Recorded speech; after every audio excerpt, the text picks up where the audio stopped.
ਸਤਿ ਸ਼੍ਰੀ ਅਕਾਲ ਦੋਸਤੋ। ਲਵ 23 ਲੈਂਡ ਦਿਲ ਸੇ ਬਾਈ ਨੀਲੂ ਨੂੰ ਪਿਆਰ ਦੇਣ ਦੇ ਲਈ ਤਹਿ ਦਿਲੋਂ ਸ਼ੁਕਰੀਆ।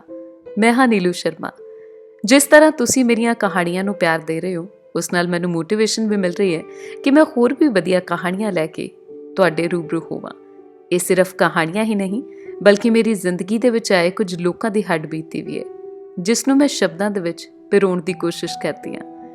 ਮੇਰੀ ਕੋਸ਼ਿਸ਼ ਹੈ ਕਿ ਮੈਂ ਤੁਹਾਡੇ ਸਾਹਮਣੇ ਸਮਾਜ ਦੇ ਵੱਖ-ਵੱਖ ਹਿੱਸਿਆਂ ਦੀ ਤਸਵੀਰ ਪੇਸ਼ ਕਰਾਂ ਤਾਂ ਜੋ ਸਾਨੂੰ ਸਹੀ ਤੇ ਚੰਗੀ ਸੇਧ ਮਿਲ ਸਕੇ। ਤੇ ਅੱਜ ਦੀ ਕਹਾਣੀ ਕੁਝ ਇਸ ਤਰ੍ਹਾਂ ਦੀ ਹੈ।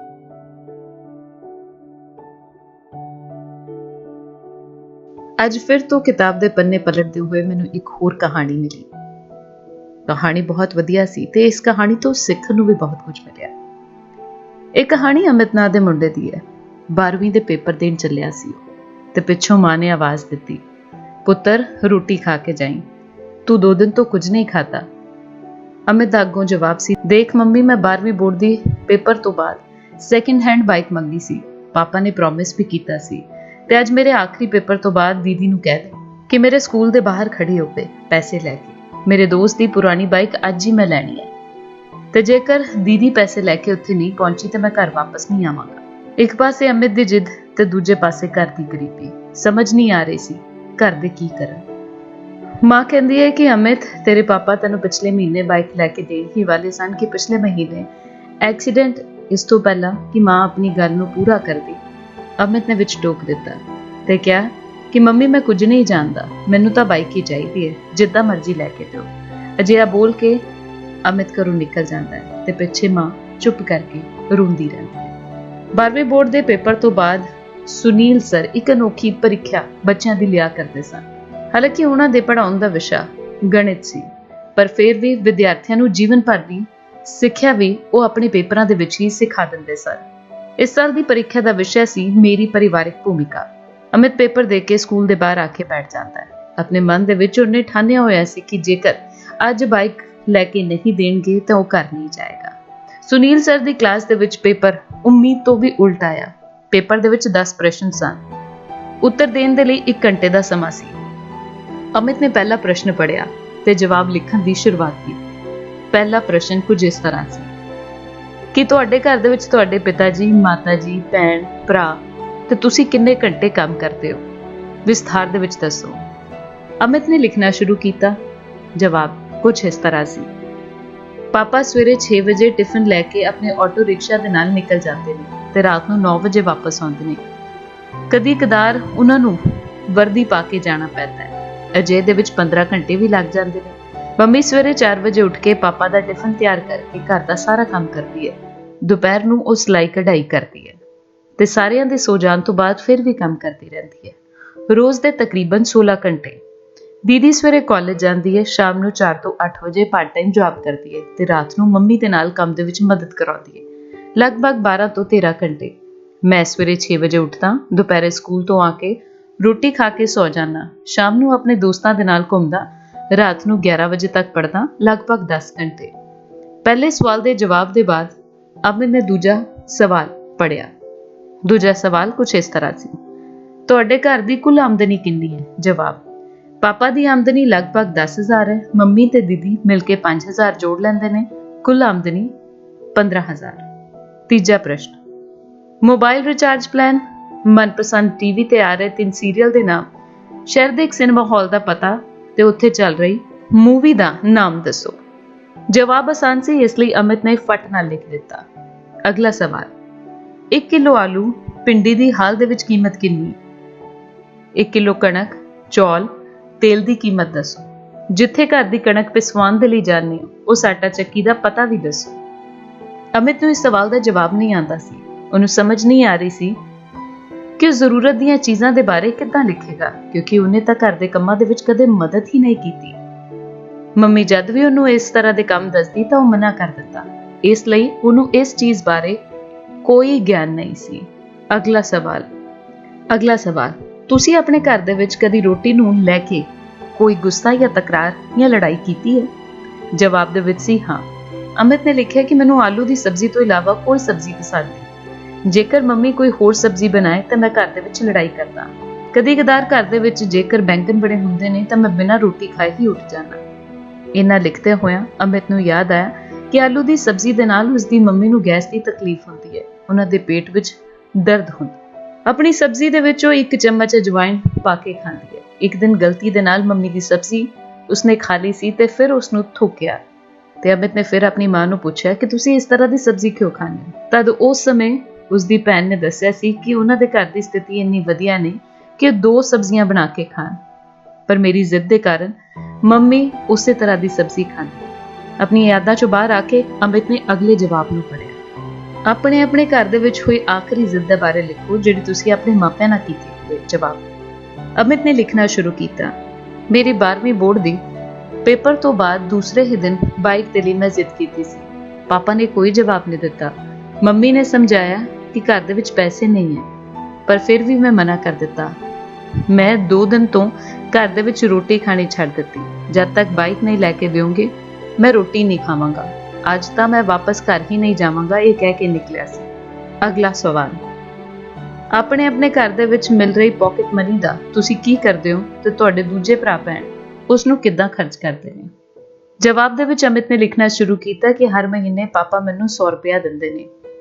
मैं उस दे विचों अपने मनपसंद कोई गेम खरीददा ते कुछ पैसे दोस्तां दी छोटी मोटियां पार्टियां दे विच खर्च कर दिंदा। मेरी दीदी नूं भी पापा 100 रुपए दिंदे ने। वो खुद भी कमांदी है ते अपनी तनख्वाह दे पैसे मम्मी नूं दे दिंदी है ताकि घर दा गुजारा थोड़ा सौखे तरीके नाल हो सके। अगला सवाल। तुसी अपनी खुद की परिवारिक भूमिका तो की समझते हो। अमित दे लई यह जवाब औखा सी, पर फिर भी उसने लिखना शुरू किया। परिवार दे नाल जुड़े रहना, एक दूजे के प्रति समझदारी रखना, चंगा वतीरा रखना ते उन्हां दी मदद करनी चाहिए। ये लिखते लिखते उसके अंदरों आवाज आई, अमित तू खुद तो अपनी जिम्मेदारी कदी निभाउंदा नहीं ते फिर तू की लिख रहा है। अगला सवाल।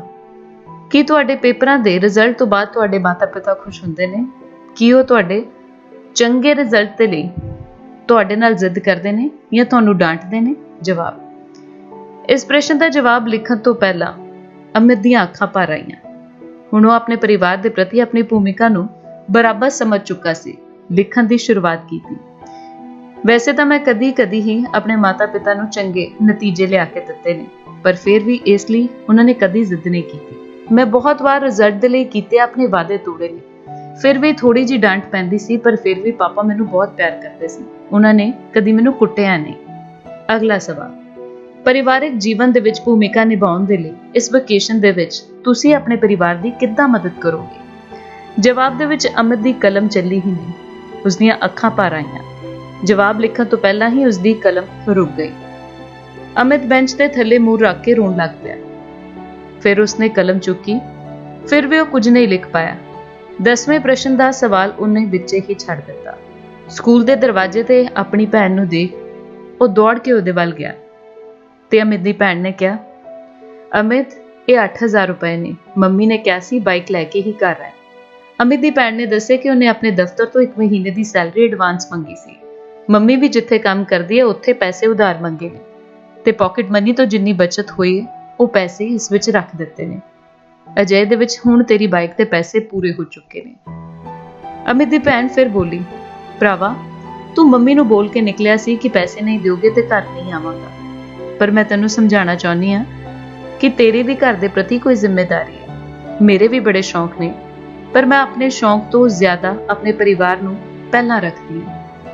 तू साडे परिवार का सब तो लाडला पुत्र है।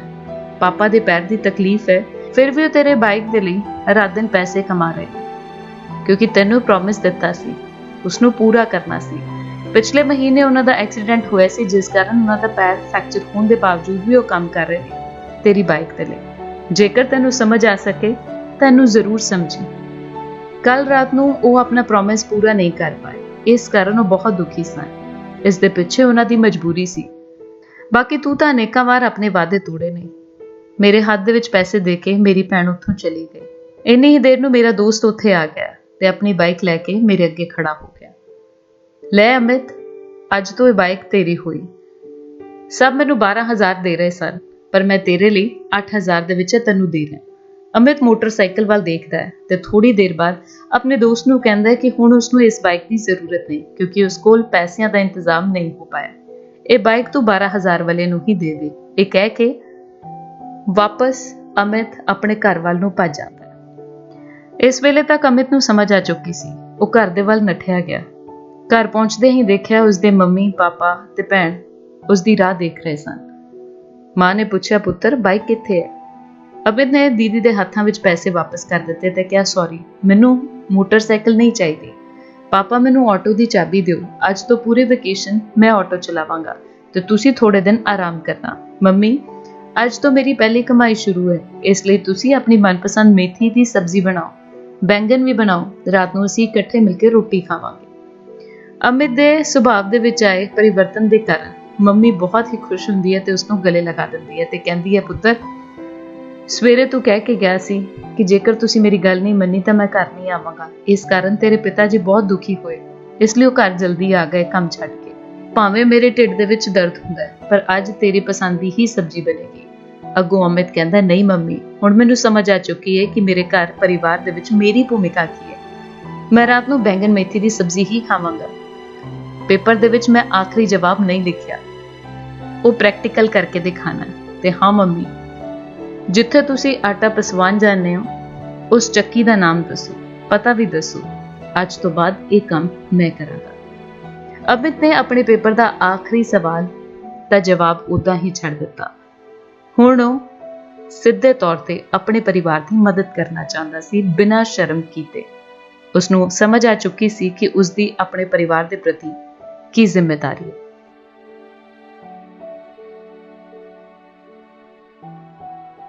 ਤੇ ਕਿਸ ਤਰ੍ਹਾਂ ਦੀ ਲੱਗੀ ਅੱਜ ਦੀ ਕਹਾਣੀ? ਕਮੈਂਟ ਬਾਕਸ ਦੇ ਵਿੱਚ ਤੁਸੀਂ ਮੈਨੂੰ ਜ਼ਰੂਰ ਦੱਸ ਸਕਦੇ ਹੋ। ਜੇਕਰ ਤੁਹਾਡੇ ਕੋਲ ਵੀ ਕੋਈ ਕਹਾਣੀ ਹੈ ਜਿਸ ਨੂੰ ਤੁਸੀਂ ਮੇਰੇ ਨਾਲ ਸ਼ੇਅਰ ਕਰਨਾ ਚਾਹੁੰਦੇ ਹੋ ਤਾਂ ਤੁਸੀਂ ਮੈਨੂੰ love23land@gmail.com ਤੇ ਮੇਲ ਕਰ ਸਕਦੇ ਹੋ। ਜੇਕਰ ਤੁਸੀਂ ਅਜੇ ਤੱਕ ਮੇਰੇ ਚੈਨਲ ਨੂੰ ਸਬਸਕ੍ਰਾਈਬ ਨਹੀਂ ਕੀਤਾ ਤਾਂ ਪਲੀਜ਼ ਪਹਿਲਾਂ ਸਬਸਕ੍ਰਾਈਬ ਕਰੋ ਤੇ ਹਾਂ, ਰੈਡ ਬੈਲ ਆਈਕਨ ਨੂੰ ਦਬਾਉਣਾ ਨਾ ਭੁੱਲਣਾ ਤਾਂ ਕਿ ਤੁਸੀਂ ਮੇਰੀਆਂ ਆਉਣ ਵਾਲੀਆਂ ਸਾਰੀਆਂ ਵੀਡੀਓਜ਼ ਦਾ ਨੋਟੀਫਿਕੇਸ਼ਨ ਪਾ ਸਕੋ। ਮੇਰੀਆਂ ਕਹਾਣੀਆਂ ਨੂੰ ਜ਼ਿਆਦਾ ਤੋਂ ਜ਼ਿਆਦਾ ਲਾਈਕ ਕਰੋ, ਆਪਣੇ ਪਰਿਵਾਰ ਦੋਸਤਾਂ ਦੇ ਨਾਲ ਸ਼ੇਅਰ ਕਰੋ ਤੇ ਚੈਨਲ ਨੂੰ ਸਬਸਕ੍ਰਾਈਬ ਕਰਕੇ ਬਣ ਜਾਓ ਲਵ 23 ਲੈਂਡ ਫੈਮਿਲੀ ਦਾ ਹਿੱਸਾ। ਲਵ 23 ਲੈਂਡ, ਦਿਲ ਸੇ ਬਾय नीलू।